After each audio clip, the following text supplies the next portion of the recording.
Le invito para que abramos la Biblia, hermanos. Vayamos al libro de Mateo, hermanos. Vayamos al capítulo 9, versículo 35. Mateo capítulo 9, versículo 35. En la Reina Valera del 60, hermanos, le han colocado un título que dice: la mies es mucha. Para los que tienen la Reina Valera, voy a leer en la Reina Valera del 60, para que usted tenga en cuenta esto. Dice: la mies es mucha. Y el título del mensaje que le he colocado en este domingo es: nuestro desafío misionero. Nuestro desafío misionero. Dice así la palabra del Señor. Recorría Jesús todas las ciudades y las aldeas, enseñando en la sinagoga de ellos y predicando el evangelio del reino y sanando toda enfermedad y toda dolencia en el pueblo. Y al ver la multitud tuvo compasión de ellas, porque estaban desamparadas y dispersas como ovejas que no tienen pastor. Entonces dijo a sus discípulos: a la verdad la mies es mucha, mas los obreros pocos. Rogad pues al Señor de la mies que envíe obreros a su mies. Amén.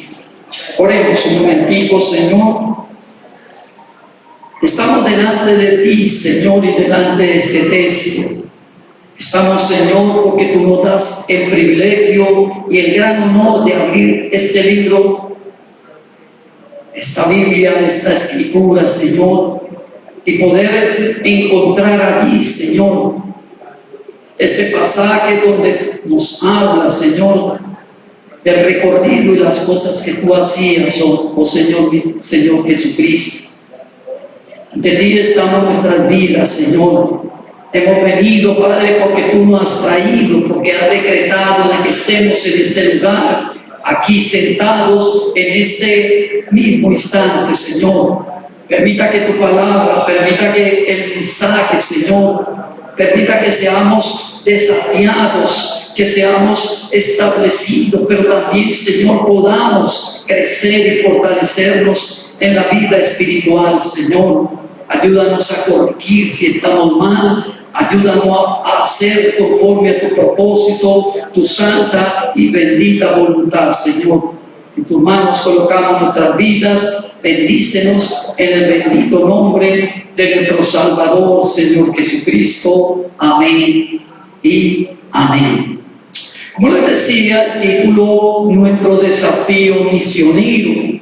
Siempre me gusta definir lo que significa el título, ¿no es cierto? Cuando pensé en ese título de nuestro desafío misionero, entonces me vino a la mente la palabra desafío, hermanos, porque la palabra misionero significa que tenemos una misión, que la iglesia tiene una misión, y la misión es llevar el evangelio, es trasladarlo, es llevarlo de las casas, por las calles, por la ciudad, por el mundo entero, llevando ese mensaje de salvación y de vida eterna. Pero ¿por qué desafío, hermanos? Porque la palabra desafío significa contender con uno en cosas que requieren fuerza o destreza. Contender con uno en cosas que requieren fuerza y o destreza. Quiere decir que la misión o el trabajo de predicar, de enseñar, de llevar el mensaje, se vuelve un desafío en el día de hoy. Es un desafío, y usted dirá: ¿cómo, hermanos? Pues desafío, hermanos, porque estamos en un tiempo moderno, donde la tecnología, hermano, ha impactado al mundo, pero no ha impactado con una parte positiva, pero también con una parte negativa. Pues el celular, que es un aparato que casi todo lo tenemos y todo lo cargamos, se ha vuelto tan esencial y tan poderoso, hermanos, que no podemos dejarlo de ver un rato, hermanos. El WhatsApp, el Facebook y todas estas cosas, hermanos, han querido, y el propósito muchas veces de él no es solamente unirnos, no solamente informarnos, sino también de robarnos el tiempo y robarnos la concentración y robarnos el verdadero propósito por el cual Dios nos ha llamado, que es llevar el mensaje misionero, es ir a predicar el Evangelio. Yo les contaba esta mañana y les decía, en mi época, hermanos, tengo 57 años, hermanos, cuando estaba niño, hermanos, para ver una película tocaba ir a un teatro que llamaban. El teatro había que hacer fila y había que pagar para verlo en pantalla gigante y que sonara. Y entonces esa era la forma. Hoy veo, hermanos, con asombro, tristeza, pero también con preocupación, cómo hoy las plataformas, hermanos, han permitido que hoy podamos ver películas de las que queramos, ¿no es cierto? Y muchas gratis, ¿no es cierto? Hoy se puede ver una película por el celular, no se podía antes, se puede ver por el computador portátil o de mesa, y se puede ver a través de la televisión. O sea que para ver película, tiempo se necesita, ¿no es cierto? No sobra y no se necesita. Y son 2 horas que nos sentamos a ver una película, hermanos. Les decía que el tiempo en que yo me crié, no veíamos los partidos de fútbol, hermano, los escuchábamos. Era un radiecito, hermano, y el radiecito lo poníamos arriba y escuchaba uno como el locutor decía, va por el balón y esto y aquello, y nos emocionábamos. Hoy, hermano, la transmisión de partidos de fútbol a nivel internacional, o sea, mundial, usted con el celular, con el computador o con el televisor por cable, hermanos, puede ver la liga de todos los países. Yo digo, bueno, está bien, eso es, en algún momento pues uno la puede mirar, pero si lo miramos, hermanos, realmente muchas de todas esas cosas, la intención es robarnos muchas veces el tiempo que deberíamos de dedicar, hermanos, para llevar el mensaje de salvación y de vida eterna. Por eso, hermanos, vemos que realmente hacer misiones es un desafío, hermanos, es un desafío. Pero les voy a mostrar, hermanos, que el deseo de Dios, el deseo de Cristo es que nosotros seamos esos misioneros, que llevemos el mensaje de salvación, que transmitamos ese mensaje de vida eterna a los demás, ¿cierto? Entonces, viene la pregunta, hermanos, ¿qué necesitamos para cumplir, hermanos, este trabajo misionero? ¿Qué se necesita hoy en el siglo XXI? ¿Qué necesita la primera iglesia bautista de Cúcuta para hacer el trabajo misionero, hermanos? ¿Qué se necesita? Y la respuesta siempre me la ha dado el texto, hermanos.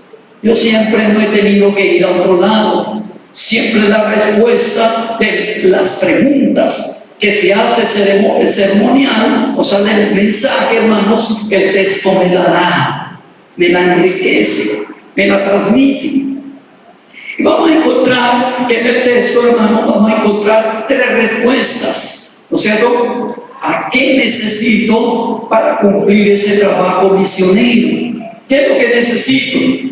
Pero voy a mirar que lo primero que necesitamos, hermanos, es ver. ¿Cierto? Lo primero que necesitamos es ver. Y mucha gente dirá, oiga, hermano, pero es que yo veo desde pequeñito. ¿Sí ven? Ahora tal vez tengo gafas, pero veo. ¿Sí ven? Pero es que, ¿qué es lo que estamos viendo? Porque lo que yo les decía, muchas veces nuestros ojos estamos capacitándolo y estamos utilizando solo para el WhatsApp, solo para la televisión, solo para el internet. Pero muchas veces no estamos viendo realmente lo que deberíamos de ver como iglesia y como misioneros de Dios. Le voy a leer el versículo 35. Veamos otra vez el versículo 35. Dice: recorría Jesús todas las ciudades y aldeas enseñando en la sinagoga de ellos y predicando el evangelio del reino y sanando toda enfermedad y toda dolencia en el pueblo. O sea que lo primero que nos está mostrando, lo que nos está mostrando el versículo 35, es que Jesús recorría muchas o todas las aldeas. Está documentado, hermanos, históricamente, en los libros de historia, hermanos, que en el tiempo de Jesús habían de 10.000 a 15.000 aldeas, sin contar las ciudades. Y otro comentarista dice que Jesús, en su ministerio de 3 años de predicación, recorrió de 15 a 20.000 kilómetros a pie. No en carro, ni en moto, ni en avión. Y por eso entonces, recorriendo para aquí, recorriendo para allá, saliendo aquí, saliendo allá, entonces, hermanos, él podía ver muchas cosas. Ahora dice el versículo 36, mire lo que dice: y al ver la multitud, tuvo compasión de ellas, porque estaban desamparadas y dispersas como ovejas que no tienen pastor. O sea que lo que nos llama aquí, hermanos, es que él simplemente recorrió todas esas aldeas y todas esas ciudades con 3 funciones que él hacía. Y las 3 funciones o 3 partes que él hacía era que él enseñaba, él predicaba y él sanaba a las personas. No hacía nada más. Predicaba, enseñaba, predicaba y sanaba a los enfermos. Ese era su ministerio, y en eso pasó los 3 años recorriendo más de 10 a 15.000 aldeas, predicando, enseñando y sanando a los quebrantados o a los enfermos. ¿No es cierto?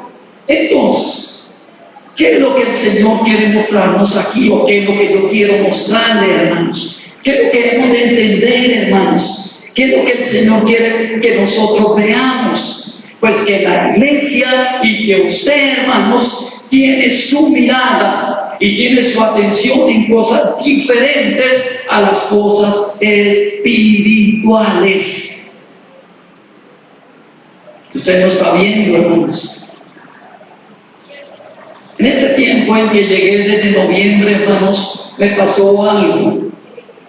Y es que como no tenía un apartamento o una casa para vivir, me tocó recorrer las calles. Y esto me sirvió para aprender mucho de la ciudad. No solamente las calles, las avenidas y las casas y todo, sino que me permitió el poder mirar un poco la ciudad, la problemática, la situación, las cosas. Cuando uno recorre las calles, empieza a ver cosas. Yo tengo una mascota, hermano, es un perro. Y por la noche, entonces, yo lo saco más o menos entre las 9 y las 10 de la noche, porque ya casi no hay gente. Pero lo increíble es que se encuentra un poco de gente. Y me he dado cuenta, hermano, que en esta ciudad el problema de la droga es grande. Pues veo muchachos jóvenes, ancianos, viejos, mujeres, ¿sí?, recorriendo las calles, hermanos, ¿sí?, en la droga, consumiendo en la esquina, hermano, están ahí, arman mismo su cosa, arman. Y yo miro a estas personas, paso por al pie simplemente, y yo empiezo a ver todo eso, hermanos. Y empieza a como a sentir como que esta ciudad necesita del evangelio de Dios. ¿Usted cree que lo necesita o no, hermanos? ¿Sí? ¿Usted cree que el drogadicto necesita el evangelio del Señor? ¿Sí? Claro, hermanos. Pero no solamente el drogadicto, la prostituta, el ladrón, el atracador, bueno, una cantidad de cosas, hermanos, que empieza uno a ver. Entonces, lo que el Señor quiere es que nosotros quitemos un poco la mirada de toda esa tecnología, de todo eso que nos está robando la atención, y empecemos a mirar, hermanos, que hay una ciudad, hay un país y hay un mundo que necesita la salvación y la vida eterna. Necesita cambiar. En el versículo 36 dice, y al ver la multitud tuvo compasión de ellas. ¿No es cierto? Entonces notemos, hermanos, que lo primero que usted necesita ver es que hay una cantidad de personas sin rumbo. No tienen para dónde ir, hermanos. Cuando la Biblia dice que eran ovejas sin pastor, significa que cada una cogía para su lado. Cada una andaba para donde pensaba que debían de ir, hermanos. Es que el mundo, hermanos, está diseñado y lo están diseñando y lo están manipulando de tal forma que las personas están andando sin rumbo. ¿Usted se ha visto que los jóvenes andan sin rumbo, hermanos? ¿Se han dado cuenta? Porque uno que quiere de los hijos, de los jóvenes, pues que estudien, que trabajen, que se preparen, pero están saliendo a medianoche, están saliendo a un rumbo diferente. El alcohol, la droga, la prostitución, toda esa parte de lesbianismo, de homosexualidad, es el rumbo de las jóvenes, hermanos. Y aún peor, no solamente eso, sino también de los adultos. Entonces Dios quiere que veamos, hermanos, esas personas que están sin rumbo, hermanos. La Biblia, ahí mismo, tal vez usted se ha dado cuenta que ellos tienen unos numeritos en la Biblia y que abajo tienen unas referencias. En este versículo 36 hay una referencia a 3 citas del Antiguo Testamento. Una es Primera de Reyes 22:17, la otra es Segunda de Crónicas 18:16 y la tercera es Zacarías capítulo 10, versículo 2. Y es la que quiero que miremos. A Zacarías capítulo 10, versículo 2, porque es la que nos describe un poco más la situación de la humanidad, la situación de las personas. Y mira lo que dice Zacarías, profetizando año 600 antes de Cristo, hermanos. Está profetizando algo que sucedió en ese entonces, pero que está sucediendo hoy también en día, hermanos. Dice el versículo 2, Zacarías capítulo 10, versículo 2 dice, porque los terafines han dado vanos oráculos y los adivinos han visto mentiras, han hablado sueños vanos y vano es su consuelo, por lo cual el pueblo vaga como oveja y sufre porque no tiene que pastor, hermanos. Está hablando la radiografía del mundo. El mundo, hermano, está siendo engañado. La gente está siendo engañada por falsos maestros, falsos profetas, falsas doctrinas. Están siendo engañadas y por lo tanto están andando como ovejas sin pastor, o sea, sin rumbo. Hay gente que no sabe a quién creerle. Hay gente, hermanos, que cree que lo que ellos creen es la verdad. Hay gente que está siguiendo las falsas enseñanzas, las falsas doctrinas, y las falsas iglesias se están llenando de gente que no tiene rumbo. Y nosotros los que decimos que tenemos al Señor y que tenemos la verdad y que conocemos del Evangelio y conocemos toda la verdad, hermanos, no estamos haciendo ¿qué? Nada. Que nos estamos entreteniendo mirando ¿qué? La televisión, los deportes, las películas, las novelas y muchas otras cosas, hermanos, pero no estamos saliendo a la calle, no estamos mirando un Cúcuta, hermanos, que está lleno de muchos males, de mucha oscuridad, de mucha maldad, pero no queremos hacer nada, hermanos, simplemente queremos seguir viendo el WhatsApp, el Facebook, la internet, las películas y el deporte, hermanos. Pero no queremos ver esas personas. Las mentiras, falsas religiones, los falsos pastores, hermanos, están llevando a las personas a que vaguen sin rumbo fijo. Y la iglesia que tiene el poder, que tiene el nombre de Cristo, que tiene la verdad, simplemente estamos mirando es para otro lado, diferente a mirar las necesidades de las personas. Tenemos que mirar una gran cantidad de personas que están desamparadas. Eso es lo que veía Jesús. Jesús miró todas esas personas y dijeron, no solamente andan de un rumbo, porque salió tal Mesías y corrían para allá. Salía el falso profeta y corren para allá. Sino que aún más están desamparadas. Así que lo que nos pide Jesús es que veamos la ignorancia de muchos que necesitan ser enseñados. Y si usted sabe, entonces usted puede enseñar o no. ¿Sí o no? Claro. Yo tuve un pastor, el primer pastor que tuve, y teníamos una reunión de líderes. Y él siempre nos decía, estudie la Biblia, nos dio unos principios de homilética para sacar el mensaje y nos decía, estudie. Y teníamos varios grupos, no grupos de conexión, sino de predicación. Y entonces llegaba uno contento allá al culto, o sea, a la reunión. Y él se acercaba y decía al pastor, Edgar, voy a tocar el mensaje a usted.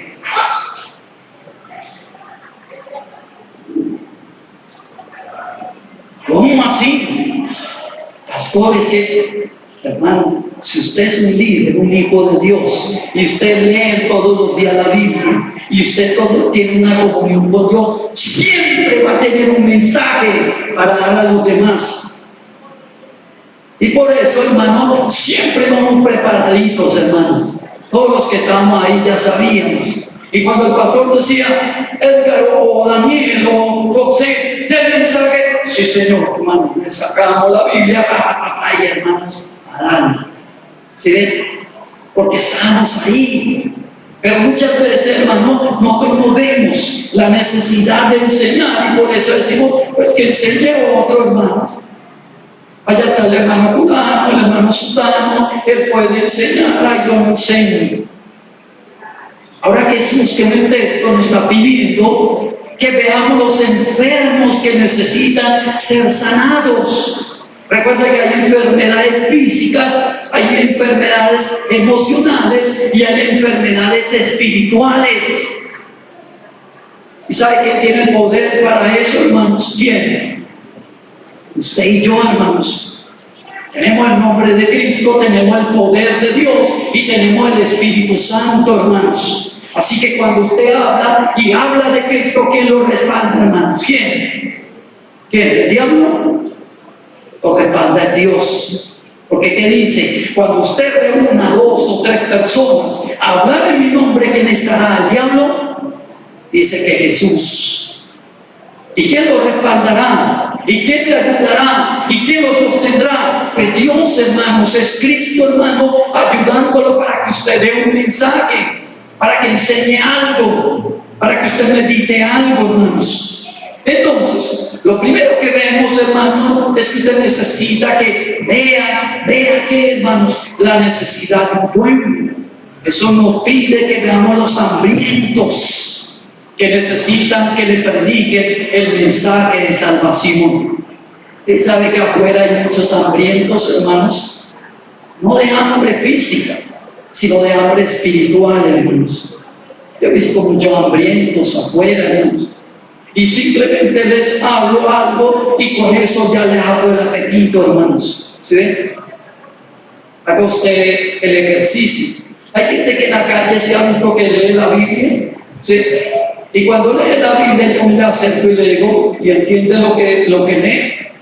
Algunas cosas, esto, aquello. ¿Y qué es lo que está leyendo? Es que estoy leyendo tal cosa y tal cosa, y entonces se le da un mini mensaje o se le da una explicación pequeña, y listo.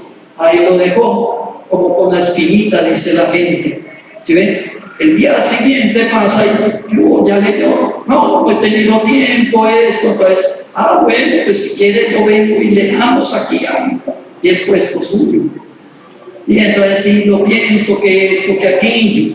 Hay que mirar, hermanos, que haya hambrientos. Su familia está hambrienta de la palabra de Dios, aunque no le dice a usted, hermanos. el que está en vicio necesita el mensaje, hermanos. El que está en el alcoholismo, él necesita, está hambriento de la palabra de Dios. Pero tenemos que, ¿qué, hermanos? Verlos. Jesús le dijo a los discípulos en Juan capítulo 4, versículo 37, lo siguiente, lo voy a mostrar, hermanos. ¿Qué le dijo el Señor Jesús a los discípulos? En el 4:37 dice: porque esto es verdadero el dicho, uno es el que siembra y otro el que ¿qué? El que ciega, está diciendo allá. Entonces, usted y yo somos ¿qué? Sembradores. Pero para poder sembrar, lo primero que tiene que usted hacer es ver la necesidad de quién, de los demás. No se meta en usted mismo, no se deje robar la atención. Hay gente, hermanos, que en la calle todavía están manejando y están ¿qué? Chateando. Van por la acera caminando, hermano. Hay videos donde muestran que se estrellan contra los postes porque están tan pegados al internet, al WhatsApp, hermanos, que no ven a nadie, ni conocen a nadie, ni hacen nada. Muchos de nosotros tal vez somos así, hermanos. Salimos de aquí, llegamos a la casa y volvemos, pero no vemos allá al necesitado, no entendemos que este necesita la palabra, necesita el que ayude, el que siembre, el que enseñe de la palabra de Dios. Entonces, podemos decir que lo primero, hermano, que se necesita para poder hacer la obra misionera es que usted empiece a ver, hermanos, a ver la necesidad de los demás. Lo segundo es que encontramos en el versículo 37, hermanos. Lo segundo es que después de que usted se percibe de las necesidades de los demás, entonces necesitamos de darnos cuenta de la necesidad de obreros para recoger la cosecha. Mira lo que dice el versículo 37. Entonces dijo Jesús a sus discípulos: a la verdad la mies es mucha, mas los obreros son ¿qué? Pocos. ¿Usted se da cuenta de eso, hermanos?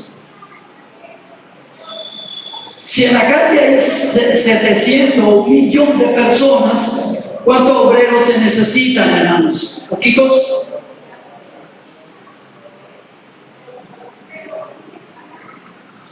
¿Necesitan poco o harto, hermano? ¿Qué dice? ¿Hartos? ¿Sí? Claro, hartos. Entonces lo segundo que usted tiene que empezar a entender es que el trabajo misionero es vasto, es muy grande. Y que necesita muchas personas para que vayan y entonces prediquen el evangelio. La mies es la cosecha, y en una cosecha, si no se recoge rápido, entonces se pierde. Yo estuve en una finca cafetera, hermanos, y cuando el café crece y está maduro hay que recogerlo, porque el café que cae al piso se convierte, hermanos, en una enfermedad. La roya, ¿se ha escuchado usted? Y por eso le dicen a una federación de cafeteros: tiene que recoger ¿qué? Todo. No solamente para que usted gane, porque gana vendiendo el café, sino que eso es salud. ¿Para qué? Para toda la mata. Hay que recogerla toda, si quiera o no quiera. El Señor está diciendo: la obra que estoy haciendo en Cúcuta es muy grande. Muchas personas en Cúcuta se van a convertir. Muchas personas en Cúcuta van a ser en un futuro creyentes. Pero la obra es muy grande. Es percibir que el trabajo de enseñar, predicar y sanar es muy grande y que vamos a necesitar muchos obreros, muchas personas. Pero para que podamos percibir eso, hermanos, Él quiere que dejemos la indiferencia. Mire que esto es uno de los problemas mayores en las iglesias. ¿Cuál es? Indiferencia. Indiferencia es el trabajo, hermanos, ¿no es cierto? Cuando decimos vamos a hacer esto, vamos a hacer aquello, empezamos a sacar disculpas. Empezamos a sacar ¿qué? Peros. Es que yo no tengo tiempo, es que yo esto, es que yo aquello, es que yo trabajo todo el día, hermano, y no tengo tiempo. Es que mi trabajo es muy asfixiante, es que yo tengo que descansar, hermanos, es que a mí me gusta ver esto, me gusta aquello, y entonces realmente para la obra de Dios no tenemos tiempo. ¿Sí ven? Les quiero decir, yo también trabajé, hermanos, tuve trabajo secular. También, hermano, me tocó a mí cumplir horarios. ¿Se ven? Pero lo que les digo, hermanos, así estuviera cumpliendo horario y el trabajo fuera pesado, mas sin embargo, si me venían los amigos a decirme, Edgar, hay una fiesta, vamos para el bar o vamos para la cancha de tejo, hermano, ¿sabe qué hacía? Me bañaba, me vestía y me iba con ellos, así estuviera que cansado, hermanos. Y hoy es interesante, ¿se ven? Y lo interesante es que uno hoy le dice, hermano, ¿será que usted no puede acompañar en tal grupo, en tal cosa? No, hermano, es que yo salgo a tal hora, es que yo tengo que hacer tal cosa, yo tengo que hacer esto, hacer aquello, y empiezan a sacar ¿qué? Disculpas, ¿se ven? Y esa se llama indiferencia. Es que no estamos viendo que el trabajo es mucho y que necesitamos de muchas ayudas. ¿Sí ven? Así como en el campo necesitan muchos para recolectar el fruto, hermano, en la iglesia necesitamos muchas personas que se dispongan, hermanos, que digan acá estamos, ¿sí ven? Que paguen el precio, ¿no es cierto? Pero no, hermano, muchas veces sacamos diferencia. Él quiere que cambiemos nuestra mentalidad, hermanos. ¿Y sabe cuál es la mentalidad de las iglesias? Que ese trabajo lo hace ¿quién? El pastor. ¿Por qué? Porque para eso le pagan, hermanos. Y cuando la gente pregunta, ¿y cuánto le pagan a usted? Tanto. Todo eso, hermano. Pues con razón usted tiene que ir a predicar. O simplemente dígale a fulano que es pensionado. Y eso que paga con quedar pensionado, él tiene todo el tiempo. ¿Sí ven? Y entonces la mentalidad nuestra es que cuando dice diezmemos, entonces creen que diezmar es dar plata más. Entonces sacamos el sobre y entregamos. Ya diezmemos. Pero cuando dicen, hermanos, ¿quién va a ir a servir desde un grupo familiar? ¿Quién va a acompañarnos a predicar? ¿Quién puede hacer esto, aquello? Pues para eso diezmé, hermanos. Y con esa plata que le paguen a otro. Cuando verdaderamente el pensamiento del Nuevo Testamento, el diezmo, era diezmar el dinero, pero también nuestro tiempo, nuestras capacidades, nuestro don. Hay que darlo a la obra de Dios. Hay que darlo también, hermanos. Entonces Él quiere que cambiemos ese pensamiento, hermanos, de que el trabajo lo tienen que hacer ¿quiénes? Otros, ¿cierto? Miremos esto, hagamos un ejercicio. Vayamos a Mateo capítulo 28, ¿sí ven? Hagamos este ejercicio. No lo hice esta mañana, lo hago ahora. El ejercicio, hermanos, de Mateo capítulo 28. Y el versículo 19. Léalo usted, léalo ahí mentalmente o léalo en voz alta como usted quiera. Dice, por tanto, id y hacer discípulos todas las naciones, bautizándoles en el nombre del Padre, del Hijo y del Espíritu Santo. La pregunta que yo le hago a usted es, ¿a quién está mandando, hermanos? ¿A quién? Le está diciendo, vaya, dígale al pastor que vaya y predique el Evangelio. ¿Sí? Le está diciendo, dígale a su hermano que está a su lado que vaya y predique el Evangelio. ¿Sí o no? O le está diciendo a usted, ¿a quién? Le está diciendo a mí si yo lo leo, le está diciendo a usted si lo leyó, ¿cuánto lo leyeron? O levante la mano los que lo leyeron. ¿Y entonces a quién le está mandando a predicar el Evangelio? ¿A quién? ¿A mí? o a usted que lo leyó. Es usted. Este mandato es para usted. Este mandato es para mí cuando yo lo lea. Entonces por la mañana cuando yo me levanto y digo, voy a orar, voy a leer, y entonces hablo Mateo 28:19, me está hablando a mí, no le está hablando al vecino.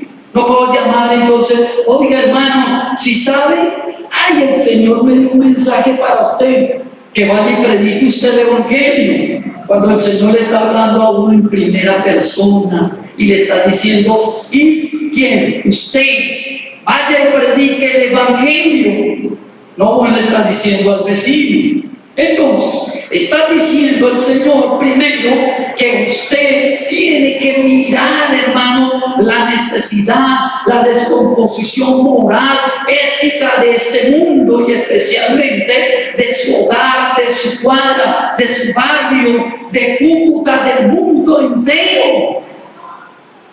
Y lo segundo es que usted se dé cuenta que hay un trabajo grande y que el Señor quiere que usted lo haga, que usted se involucre, que sea un trabajo grande. Es muy grande, la mies es mucha y los obreros, ¿qué?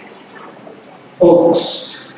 Pero mire que lo tercero, hermanos, es lo que necesitamos es orar, hermanos. Primero usted necesita es ver, hermano, la necesidad de sembrar y de las personas. Segundo, usted necesita, hermano, entender que hay un trabajo muy extenso, muy grande y que se necesitan muchos obreros.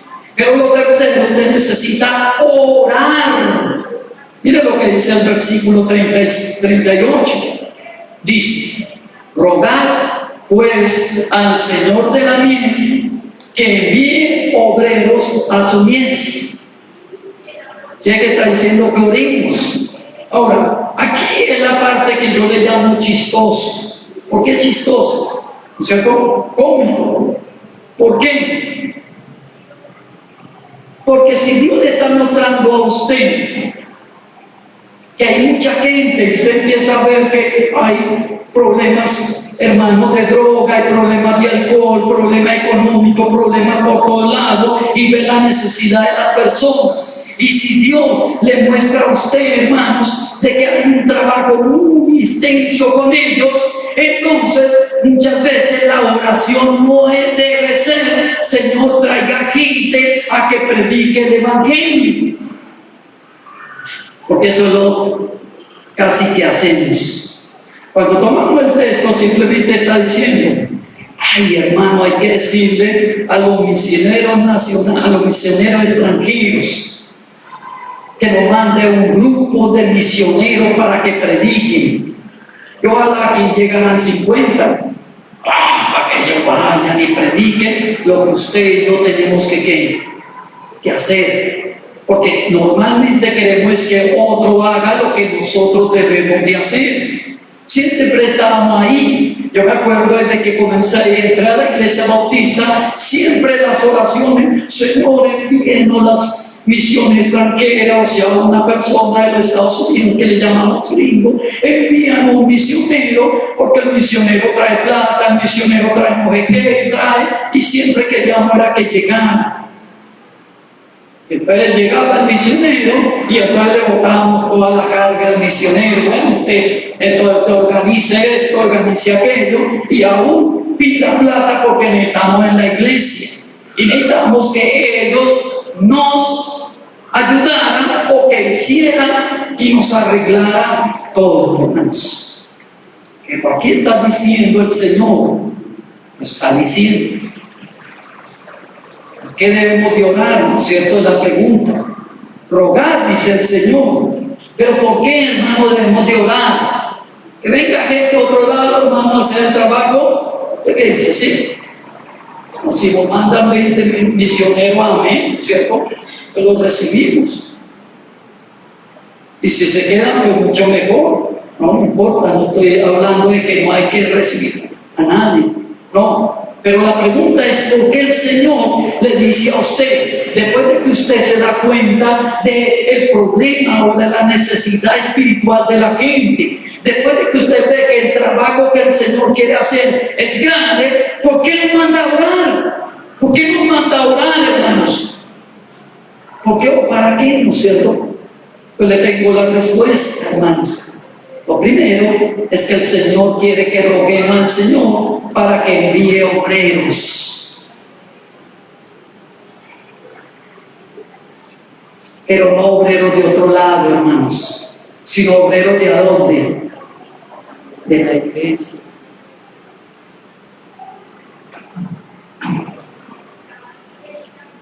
El Señor quiere que nosotros como iglesia oremos para que usted y yo nos dispongamos, hermanos, para que de la iglesia bautista de Cúcuta, hermanos, salgan misioneros, salgan pastores, salgan evangelistas, hermanos, que lleven el mensaje de Dios. No es tanto mirando a lo de afuera, sino mirando a dónde, adentro. ¿Sabe por qué, hermanos?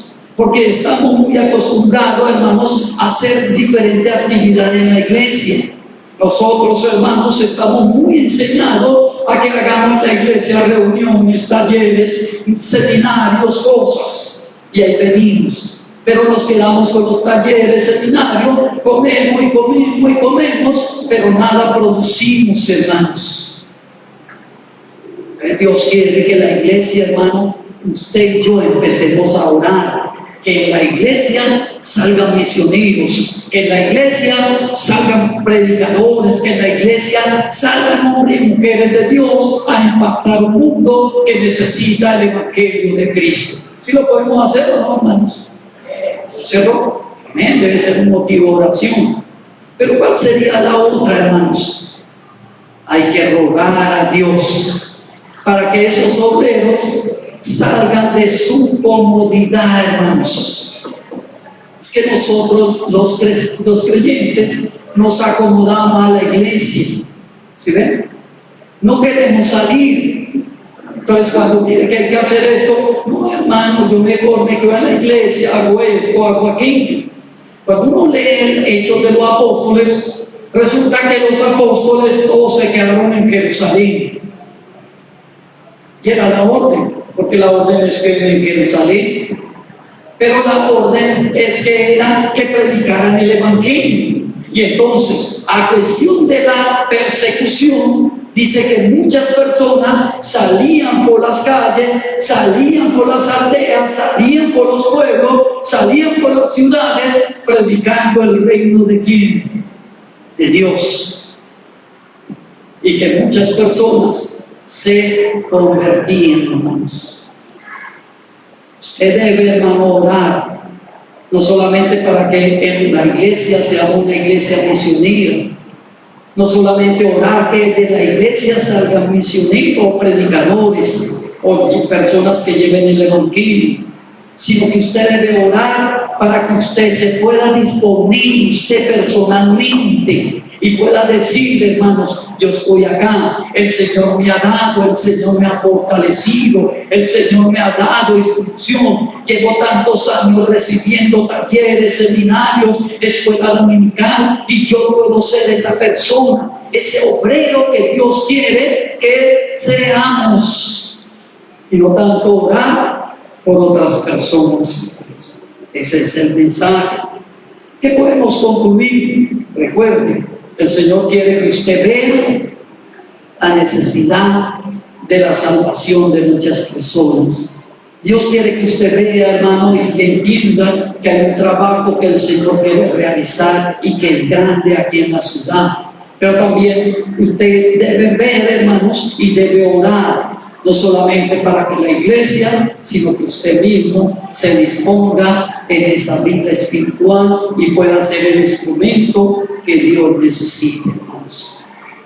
Ante esto, hermanos, nosotros como iglesia, hermanos, hemos hecho estrategia o formas. Y una de las formas es que usted puede ser participante activo de un grupo de conexión, hermanos. Usted pueda decir, yo puedo ir, yo abro mi casa, yo puedo ir a ese lugar, puedo asistir, puedo ser líder o simplemente puedo ayudar allá. Aquí estoy, Señor, ¿qué puedo hacer? Y presentarse, y entonces empieza usted la obra misionera a través de los grupos de conexión, ¿no es cierto? Pero como ya estamos prácticamente terminando el primer ciclo de la iglesia, entonces usted dirá, bueno, en el próximo ciclo yo lo seré, esto aquí.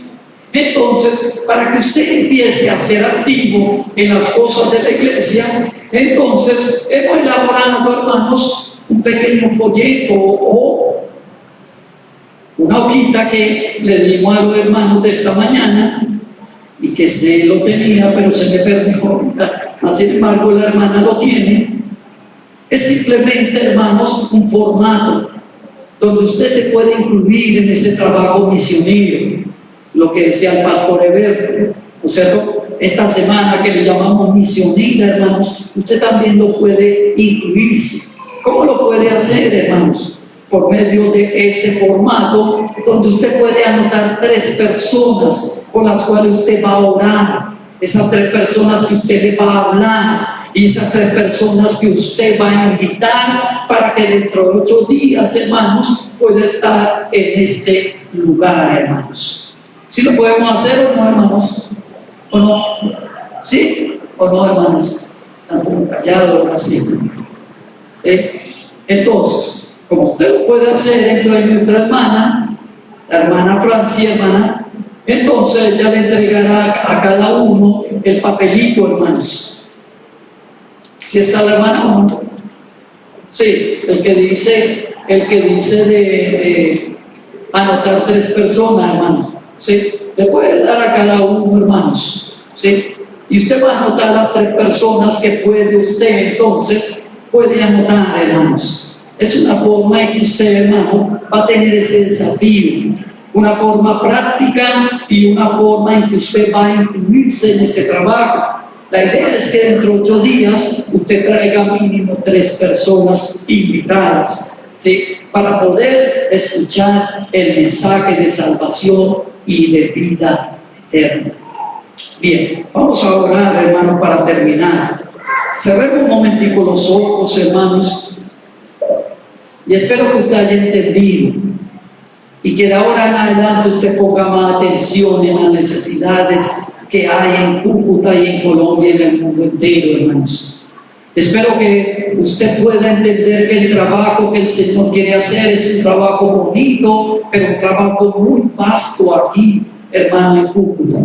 Pero también debemos llegar a ese término de orar por disponibilidad de nosotros y disponibilidad de la iglesia para llevar el mensaje de salvación. Padre Dios, Rey maravilloso, te damos gracias, oh Dios. Gracias porque tú nos llamas, Señor. Tú quieres hacer tu obra y no nos aísla, ni tampoco nos renega a colocarnos al lado, Señor, sino que tú quieres hacer la obra a través de nuestras vidas. Permita, Padre, que cada uno de nosotros que hayamos estado y que entendamos, Señor, que es tu llamado que nos hace, que tú quieres que seamos sensibles al dolor de los demás, que podamos entender, Señor, que es un trabajo amplio, grande, Señor, y que necesitamos no solamente de nosotros, sino de muchas personas que se pueden involucrar para llevar y para impactar a Cúcuta con el mensaje de salvación y de vida eterna. Te lo suplicamos, Padre, y te lo pedimos en tu nombre, mi Señor Jesucristo. Amén y amén.